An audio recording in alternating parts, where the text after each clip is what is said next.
So good afternoon, and the issue I wanted to talk about was really raising a public awareness relating to wood burning. And it came to my notice with my sister, who is actually living in Camden rather than Kingston, but she's installing a wood burner now, and she wasn't aware that there were any environmental issues or air quality issues associated with it. So, why is it an issue? Well, there's nothing quite as nice as a real fire, and there's a lot of them throughout the country. So approximately 10% of UK homes, it's estimated, have a wood burning facility. So in London, that will be several 100,000.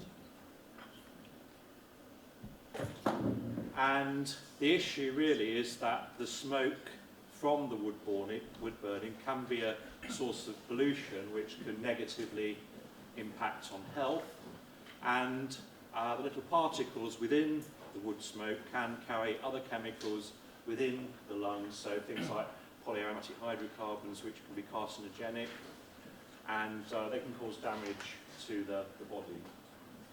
So what are the particles? The main ones that we're interested in are PM10 and PM2.5, so 10 microns and 2.5 microns, so very, very tiny particles that can be carried into the lungs. And the various different effects they can have inside the lungs. So the 2.5 are worse, they can go much deeper, and they affect things, so in children, things like that, they can cause deficits in lung function, and carrying the chemicals into the lungs is a possibility also of increased lung cancer. So why do I think it's important to focus on this in London? If we look at the different types of particle, there was a study by King's College which was looking at different types of wood, etc. And what they discovered, or one of the things they discovered, was that the amount of PM10 in London is estimated to be coming around about 1.1 micrograms per metre cubed. And to put that into context, which I thought was very interesting, is that's actually greater than what is predicted from the first two phases of the London low emission zone. So, it is a significant factor.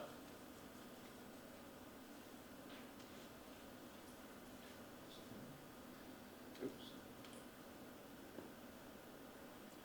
And secondly, with regard to the smaller particles, the 2.5 micron ones, the 31% of these are estimated to come from wood burning. So a mixture of different wood types across the country are contributing 31% to this. So my suggestion would be to have, because a lot of people think of wood burning as green, my suggestion is to make more information available about it, and also to make people aware of the positive things they can do, like using dry wood and using fireplaces that are actually designed for wood burning rather than just using old-fashioned coal fireplaces which don't combust it so well. And thank you very much.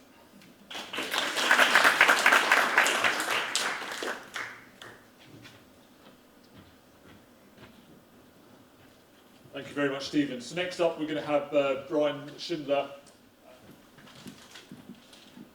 Good afternoon. What we could do with trees, the main way of reducing air pollution is going to eliminate the causes, but we can use trees, for example, this is a picture of King Ethelston Primary School where they plan to plant a hedge between the road and the school, which will have the effect of distancing pollution on the road from the school children. We can install greenery along the side of the main roads in the town centre, green walls.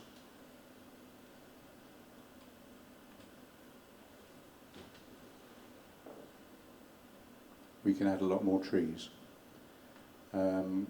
Kingston has about 11,000 street trees compared to Sutton's 20,000, so we could double the number of trees. My talk is based on work by the University of Lancaster, and they've assembled evidence from elsewhere. Many writers suggest doubling the number of trees. Kingston has between about 145,000 and 200,000 trees. Another 100,000 would take us to probably around about 25% tree cover.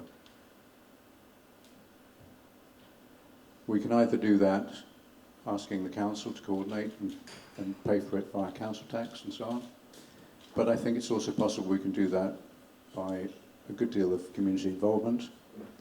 There are other groups doing this as well, but I'm involved in a community orchard, Kingston Edible Forest Garden. We've handed out 45 apple trees and other trees to scouts and schools so far this year.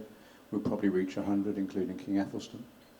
So 15 wards, that's 1,200 trees a year per ward over 5 years, something perhaps we should aim at. If it sounds a large number, one province of Pakistan alone has planted 1 billion trees up to 2018. That's an old slide. It's now 2 billion.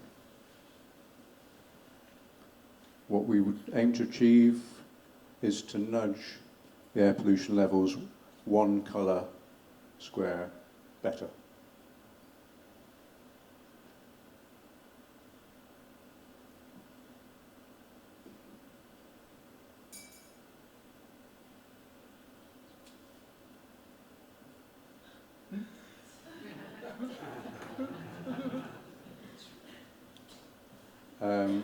We should be aiming for our street trees to be cheaper than the £300 plus that they are at the moment.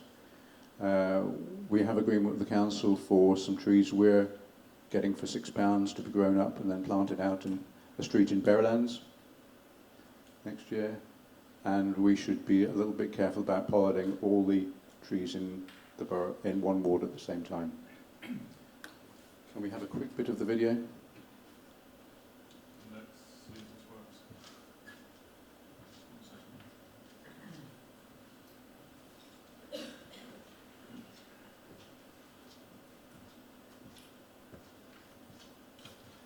This is a video by the City of Halifax in Ontario, Canada, and it's entitled Tree of All Trades. It's available on YouTube. Or you could plant a tree, because trees are experts at cleaning the air.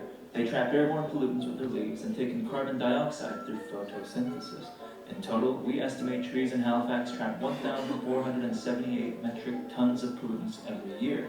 So next time you're, I don't know, breathing, you can thank a tree for that. Here's another benefit. Trees are cool to be around. Not literally.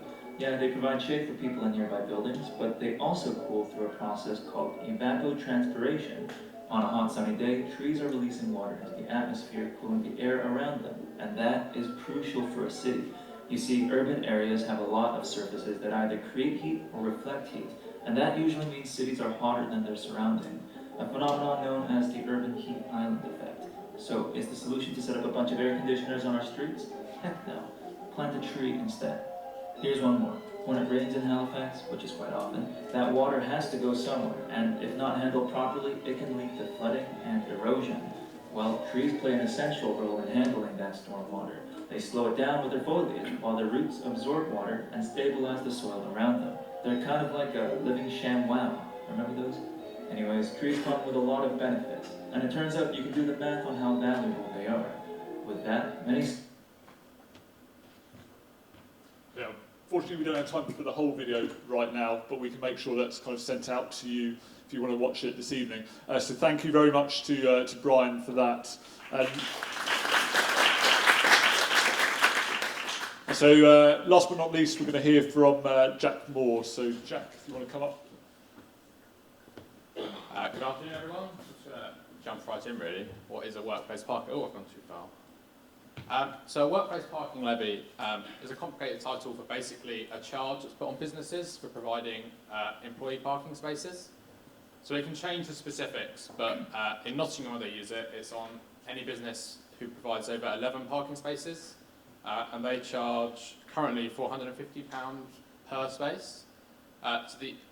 The business can either absorb this cost or pass it on in the form of permits. The purpose of this is to try and encourage the use of alternative forms of transport to commuting by car. So in turn that will reduce congestion. It also produces a revenue, and that's ring-fenced to fund local transport improvements.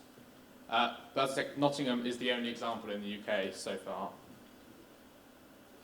So why is this important? Well, road transport produces CO2 emissions, ozone, sulfur dioxide, particulate matter, and of the latter two, NOx and particulate matter, 58% and 72.5% are produced respectively by road transport. And you can see in the table below the graph that 50% of trips in Kingston are done by car or motorcycle. The map also highlights the darker areas show where air pollution is worst. So that's near the town centre. And you can also see like the A3 as that goes through the middle of the borough. So the potential benefits are that the revenue is a massive one, really, in that in Nottingham it brings in £9 million annually. So that means the scheme is self-funding. That also means that you can improve things like Nottingham have improved their tram network, they've redeveloped the rail station, and they can also match funds to get funding from central government. As it targets workplace employees, it's reducing peak time congestion by limiting access to workplace parking, as either businesses try to avoid the charge by reducing the amount of parking they provide, or the permits encourage people to think about how they travel to work. And recent research is now showing that there is a statistically validated link between these, so congestion is being reduced by workplace parking levies, although the impact might be small as roadworks and things are easily offsetting it. And then this again leads to emissions. The revenue generated leads to investment, but this is obviously difficult to measure. Challenges include a negative business impact. People are very worried about that. A way around it has been shown that it can be avoided, particularly in Nottingham they've shown it through a positive sort of impact in investment. So the revenue makes the city more attractive, and also just communicating effectively. So they brought the charge in for a year early without charging to show businesses how it would work. If the charge is passed on, people worry that this may displace parking. So employees will look to park further out, and this would impact residential areas. Although Nottingham has shown it's manageable through the use of traffic management officers. They fund 2 from the revenue generated to go around and check. And also in Kingston, if you think about it, a lot of areas already have these controls. And then political perseverance, that's always a big one. It's quite a controversial measure, so people don't often want to push it through and instead focus on car parks. It actually took Nottingham 12 years to get it working. So something to think about. From your experience, do you think a workplace parking levy could work? What challenges do you think it would face in Kingston? And I guess the big one, would a workplace parking levy change your travel behaviour? Thank you very much.